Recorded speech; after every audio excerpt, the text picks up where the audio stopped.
Lloc, estat, plaer, matriu. En silenci ho hem llegit pràcticament tot. Hem calçat el cos del silenci. L'hem farcit. S'allunyen de nosaltres les profecies en silenci.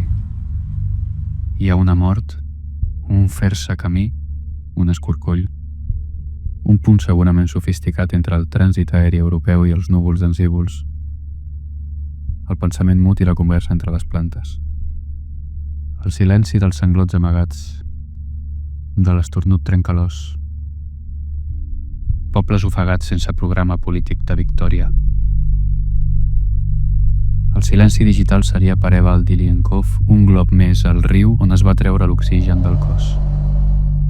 Si resulta que el món no espera un reconeixement, sinó alliberar-lo i transformar-lo. En silenci hem vist desaparèixer ganivetades al temps.